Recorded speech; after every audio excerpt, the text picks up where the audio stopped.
Good morning student. आज हम लोग देखेंगे किसी भी टेबल के अंदर जो एट्रीब्यूट्स होता है या कॉलम्स होता है उसका हम लोग क्लोजर कैसे निकालते हैं। क्लोजर बहुत ही इंपॉर्टेंट टॉपिक है क्योंकि नॉर्मलाइजेशन बहुत यूज़ होता है। नॉर्मलाइजेशन में हमको कैंडिडेट की फाइंड करना होता है और कैंडिडेट की फाइंड करने के लिए क्लोजर एट्रीब्यूट्स का मालूम होना चाहिए। तो आज हम लोग पढ़ेंगे क्लोजर सेट ऑफ एट्रीब्यूट्स। पहला एग्जांपल लेते हैं। एग्जांपल 1 से R is a relation with 3 attributes A, B and C and there are two function dependencies, A tends to B and B tends to C। ठीक है, तो R एक relation है या टेबल है जिसके अंदर 3 कॉलम है या 3 एट्रीब्यूट्स है, A B C एट्रीब्यूट्स का नाम है और 2 फंक्शनल डिपेंडेंसी दिया हुआ है, A tends to B और B to C। अब हमको फाइंड करना है क्लोजर। तो क्लोजर फाइंड करने के लिए हम लोग किसी भी एट्रीब्यूट से क्लोजर फाइंड कर सकते हैं या क्वेश्चन में कोई खास एट्रीब्यूट या सेट ऑफ एट्रीब्यूट्स दिया हुआ है तो उसका भी हम लोग क्लोजर फाइंड कर सकते हैं। क्लोजर फाइंड करने के लिए सिंपल हम लोग जिस एट्रीब्यूट का क्लोजर लिखना होता है उसको लिखते हैं हम लोग, उस एट्रीब्यूट का नाम लिखते हैं, जैसे से ए एंड प्लस सिंबल। तो ये ए प्लस ये इंडिकेट कर रहा है क्लोजर ऑफ ए। तो क्लोजर ऑफ ए सबसे पहले ए खुद अपने आप में होगा। उसके बाद हम लोग देखेंगे कि क्या ए से कोई और दूसरा एट्रीब्यूट मिल रहा है कि नहीं मिल रहा है। तो हम लोग पहला जब फंक्शनल डिपेंडेंसी देखते हैं, ए टेंड्स टू बी, मीन्स जब मेरे पास ए होगा तो ए से हम बी को भी फाइंड कर सकते हैं। तो जहाँ जो फंक्शनल डिपेंडेंसी इस तरह से है उसको भी हम लोग साथ में लिख देंगे। तो ए से बी फाइंड कर सकते हैं तो यहाँ पे बी भी लिख दिए। तो मेरे पास आ गया ए एंड बी। अब हम फाइंड देखेंगे कि क्या और कुछ हम फाइंड कर सकते हैं। तो दूसरा फंक्शनल डिपेंडेंसी दिया हुआ है B tends to C, means जब मेरे पास बी होगा तो हम सी भी फाइंड कर सकते हैं। तो यहाँ पे बी है तो बी की जगह पर बी के साथ हम लोग सी भी लिख देंगे। तो इस तरह से क्लोजर सेट ऑफ ए हो जाएगा ए बी सी। इसी तरह सेम हम लोग निकालेंगे closure set of B. Closure set of B, तो सबसे पहले बी का क्लोजर सेट खुद बी होगा। अब हमको देखना है कि कोई ऐसा फंक्शनल डिपेंडेंसी लिखा हुआ है जो बी से कहीं ट्रैवल करता हो। तो यहाँ पे सेकंड मेरे पास फंक्शनल डिपेंडेंसी है बी टेंस टू सी, तो हम लोग बी के साथ सी को भी लिख सकते हैं। मीन्स जब मेरे पास बी होगा तो हम सी भी फाइंड कर सकते हैं। और उसके बाद और कोई ऐसा फंक्शनल डिपेंडेंसी नहीं है तो बी का क्लोजर हो जाएगा बी एंड सी। उस तरह सी का क्लोजर सबसे पहले सी खुद अपने आप में, और कोई भी ऐसा फंक्शनल डिपेंडेंसी नहीं दिया हुआ है जो सी से दूसरे तरफ डिपेंडेंट हो। सी टेंस टू कोई भी दूसरा एट्रीब्यूट नहीं है तो सी का क्लोजर हो जाएगा सिंपल सी। दूसरा एग्जांपल लेते हैं। एग्जांपल 2 से R is a relation with attributes A B C and D और given functional dependencies are A tends to B C D to E, B to D and E to A. अब हमको find करना है से closure of ए। तो closure of ए क्या हो जाएगा, ए प्लस इज इक्वल टू सबसे पहले ए खुद। अब हमको देखना है कि क्या ए से कोई फंक्शनल डिपेंडेंसी है। तो यस, ए से बी सी है, इसको यूज़ करेंगे। तो ए के बाद ए से बी सी में जा रहा है, मतलब ए एट्रीब्यूट मेरे पास है तो हम लोग बी सी भी फाइंड कर सकते हैं। बी सी लिख लिए। अब यहाँ पे सी डी है, क्या मेरे पास सी डी यहाँ पे नहीं, सिर्फ सी है डी नहीं है, इसलिए इसको हम लोग यूज़ नहीं कर पाएंगे। फिर बी, क्या मेरे पास बी है, बी है, बी टेंस टू डी, तो डी भी लिख दिए साथ में। देन ई क्या मेरे पास है, नहीं है। तो ये एक साइकिल कंप्लीट हो गया। फिर एक बार रिपीट करेंगे, देखेंगे क्या और ऐड हो सकता है। फिर से ऊपर जाएंगे। ए टेंस टू बी सी, तो ए मेरे पास है और बी सी भी है, दोनों लिख चुके हैं। एक है फंक्शनल डिपेंडेंसी सी डी, जो पिछली बार यूज़ नहीं हो पाया था। सी डी टेंस टू ई, तो क्या मेरे पास सी डी है, हाँ मेरे पास सी डी है, सी डी सी और डी दोनों है। तो सी डी जब मेरे पास है तो हम लोग ई को फाइंड कर सकते हैं, तो यहाँ पे हम लोग ले देंगे ई। उसी तरह फिर B tends to D, B है और डी दोनों ही मेरे पास है, और ई टेंस टू ए, ई मेरे पास है और ए भी है। तो यहाँ पे ये functional dependence closure of A हो जाएगा A B C D and E. उसी तरह हम लोग फाइंड करेंगे closure of B. Closure of B कैसे लिखेंगे, बी प्लस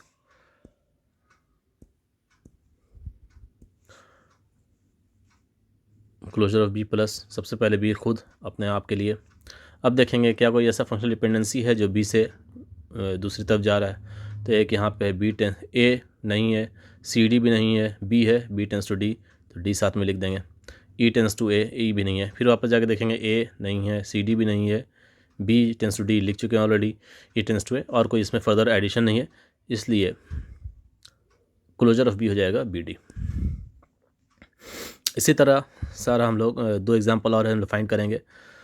तीसरा है relation R equal to A B C D E F G, functional dependencies are given A tends to B, B C to D, E A E G to G. तो find करना है हमको closure of A. Second example में हम लोग B C D सारे attributes को find कर सकते हैं, तो यहाँ पे फाइंड कर रहे हैं हम लोग थर्ड एग्जांपल में क्लोजर ऑफ ए। तो क्लोजर ऑफ ए पहले खुद अपने आप के लिए होगा, फिर देखेंगे कि ए से कहीं जा रहे हैं हम लोग, ए से बी में जा रहे हैं, तो बी लिख दिए। अब मेरे पास बी सी नहीं है, ए ई जी भी नहीं है, सिर्फ ए है, ए टू बी और फर्दर कोई एडिशन नहीं है, तो क्लोजर ऑफ ए हो जाएगा ए बी। उसी तरह क्लोजर ऑफ ए सी अगर हम लोग निकालना चाहते हैं, क्लोजर ऑफ ए सी, तो क्लोजर ऑफ ए सी के लिए सबसे पहले हम लोग ए सी लिख देंगे। अब देखेंगे ए टू बी, ए यहाँ पर है, तो ए से बी ऐड हो जाएगा। सी नहीं है, बी सी है, यहाँ पे सी बी सी एक ही चीज़ है, पहले बी सी लिखें या पहले सी बी लिखें, दोनों एक ही है। तो बी सी टेंस टू ई है, मेरे पास सी बी है यहाँ पे, तो सी बी के साथ हम लोग डी ई भी लिख सकते हैं। देन ए ई जी ए है, ई है लेकिन जी नहीं है, इसलिए ये तीसरा यूज़ नहीं होगा।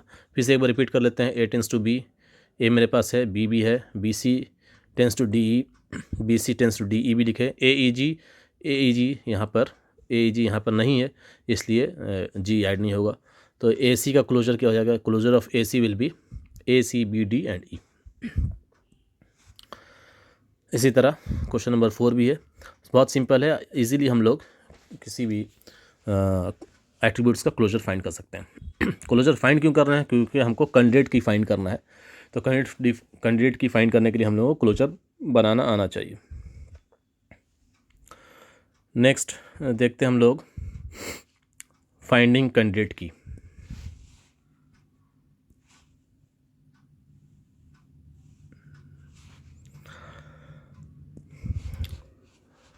पहला एग्जांपल,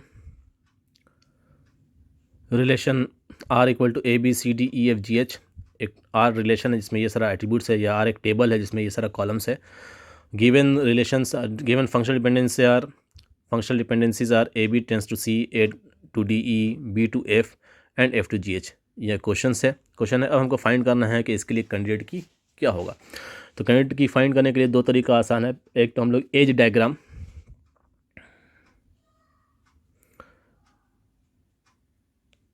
का यूज़ करके बना सकते हैं। पहला जो कि इनिशियली इजी पड़ता है, तो हमको क्या करना है, लिख लेंगे हम लोग A B C D E F G and H, सारे एट्रीब्यूट्स को लिख लिए। अब जो फंक्शनल डिपेंडेंसीज़ है वो हम लोग देखेंगे। क्या सबसे पहला है ए बी टू सी, तो ए एंड बी टू सी, इस तरह से ए बी से निकल रहा और सी के अंदर जा रहा है। A to D E, then A to D and E, B to F and F to G H, ये एज डायग्राम बन गया। अब एज डायग्राम बनने के बाद हम लोग देखेंगे वो कौन सा एट्रीब्यूट है जिसमें इनकमिंग एज नहीं, मतलब जिसके अंदर एरो नहीं आ रहा है। तो ऐसा दो एट्रीब्यूट है जिसके अंदर एरो नहीं आ रहा है, एक है ए और एक है बी। ये दो एट्रीब्यूट है ए एंड बी, जिसके अंदर कोई भी इनकमिंग लाइन नहीं है। तो हम लोग कंसिडर करेंगे कि ये कैंडिडेट की हो सकता है।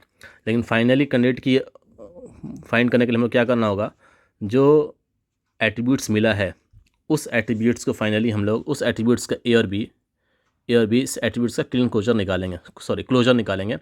अगर क्लोजर रिलेशन के बराबर आ जाता है, मतलब इस क्लोजर से, इस ए बी से हम लोग सारे एट्रीब्यूट्स को फाइंड कर सकते हैं, तो हम लोग बोलेंगे कि ए बी एक कैंडिडेट की है।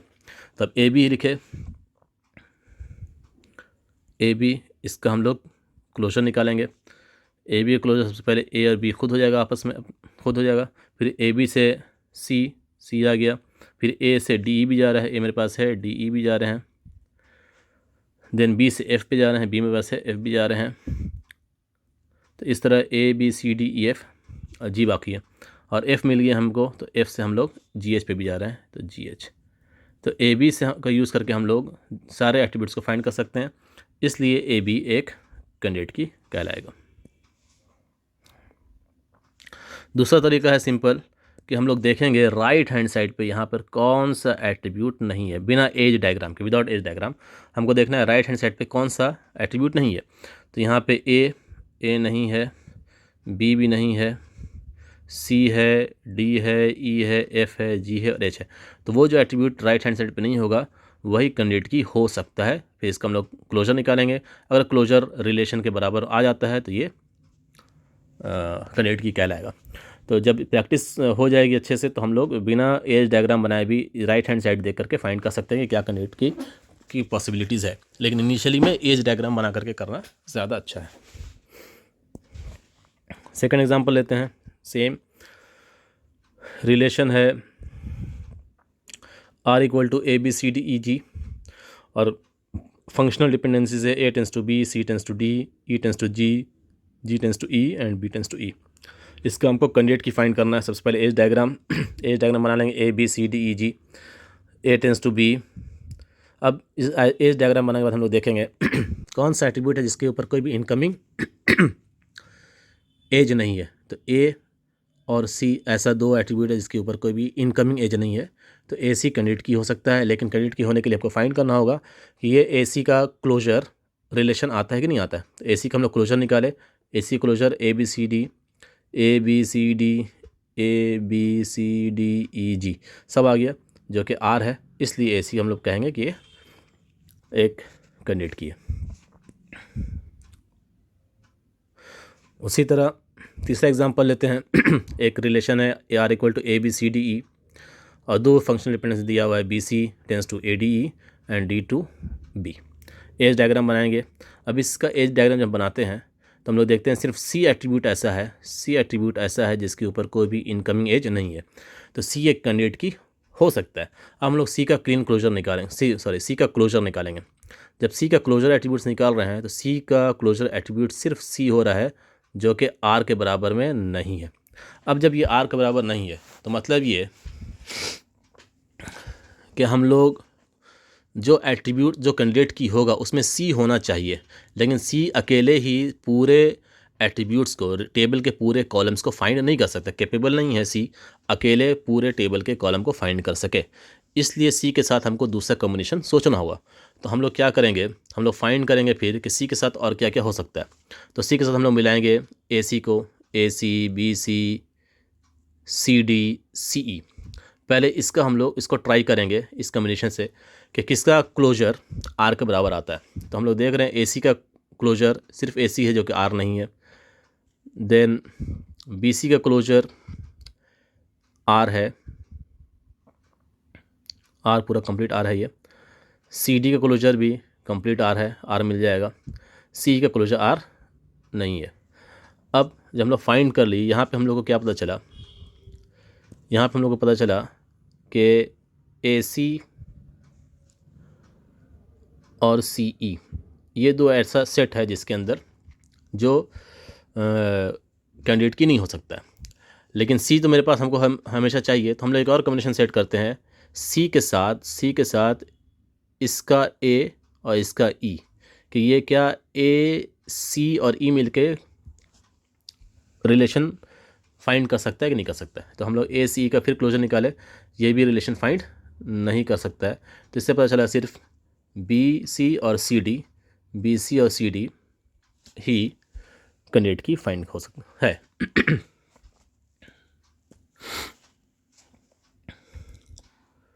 फोर्थ एग्जांपल लेते हैं।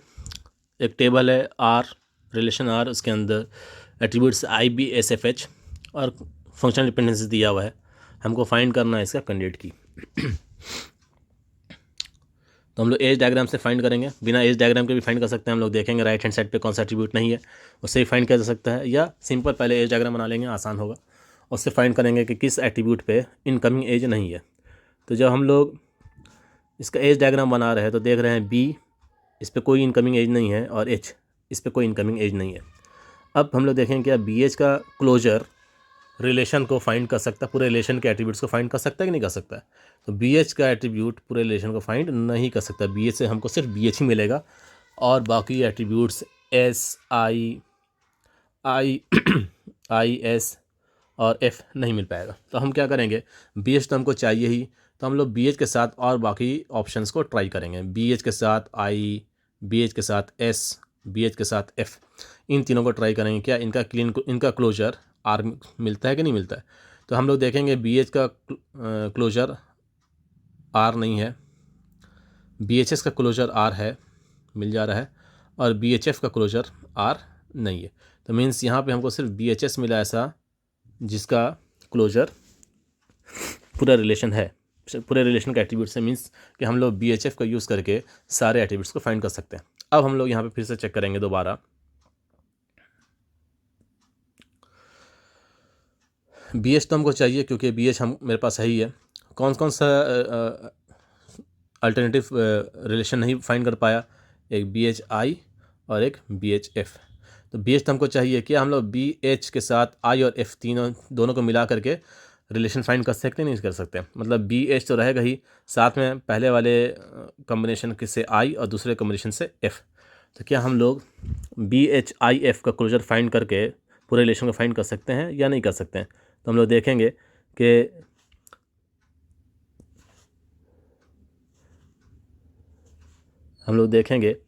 कि बी एच आई एफ का closure B H I F ही होता है, इसलिए हम लोग बोल सकते हैं कि इस रिलेशन में जो कैंडिडेट की होगा वो बी एच एस होगा।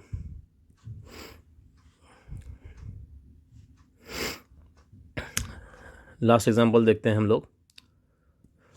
एक रिलेशन है R with attributes W X Y Z, और इसका फंक्शनल डिपेंडेंसीज है Z tends to W, W tends to X Z and W X to Y.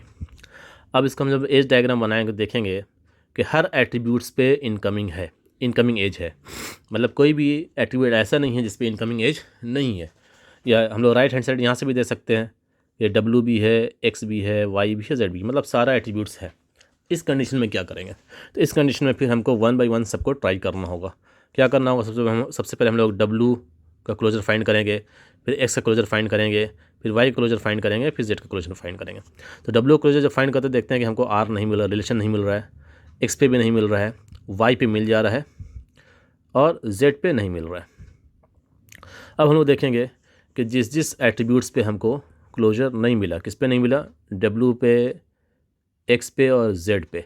तो क्या डब्ल्यू एक्स और जेड के कॉम्बिनेशन से कोई क्लोजर मिल रहा है, डब्ल्यू एक्स और जेड यहाँ पे। तो हम लोग क्या किए, क्योंकि सारा रीचेबल एट्रीब्यूट्स था, तो हम लोग यहाँ पे कोई एट्रीब्यूट्स को फिक्स नहीं कर सकते, हम लोग हर को एक एक करके ट्राई करेंगे। तो अब देखेंगे वाई तो मिल चुका है, इसलिए वाई यहाँ पे यूज़ नहीं किया गया। जो नहीं मिला, जिससे नहीं मिला, उसका कॉम्बिनेशन बनाएंगे डब्ल्यू एक्स और जेड से। तो डब्ल्यू एक्स और जेड से एक कॉम्बिनेशन बन जाएगा डब्ल्यू एक्स, एक कॉम्बिनेशन बनेगा डब्ल्यू जेड, और एक कॉम्बिनेशन बनेगा वाई जेड। तो हम लोग चेक करेंगे क्या इससे क्लोजर मिल रहा है या नहीं मिल रहा है। तो देखेंगे, हम लोग देखते हैं कि डब्ल्यू एक्स से आर क्लोजर मिल जा रहा है, जबकि डब्ल्यू जेड से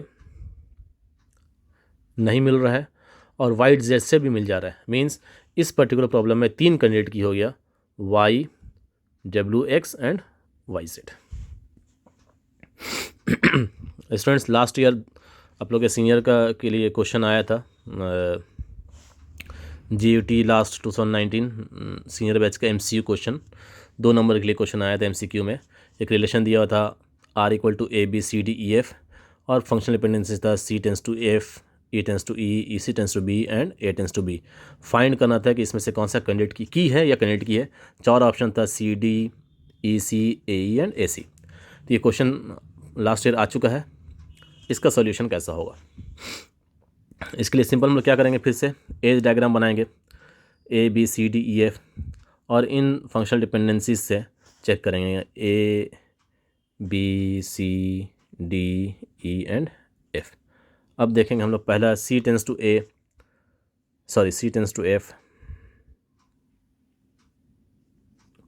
then E tends to A, then EC tends to D,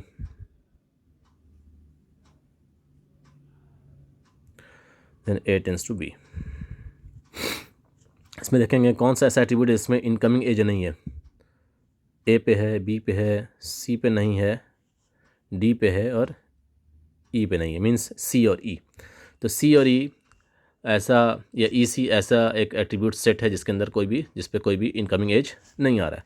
तो यहाँ पे ऑप्शन में डायरेक्ट हम लोग देख सकते हैं कि EC एक दिया हुआ ऑप्शन, ये हो जाएगा। लेकिन फिर भी एक चेक कर लेते हैं क्या EC से हम लोग EC के क्लोजर से हम लोग पूरे आर को फाइंड कर सकते हैं। तो हाँ, EC के क्लोजर से हम लोग पूरे आर को फाइंड कर सकते हैं। तो इस क्वेश्चन का आंसर हुआ EC। 2 मार्क्स के लिए पूछा गया। Thank you student, have a nice day. Thank you.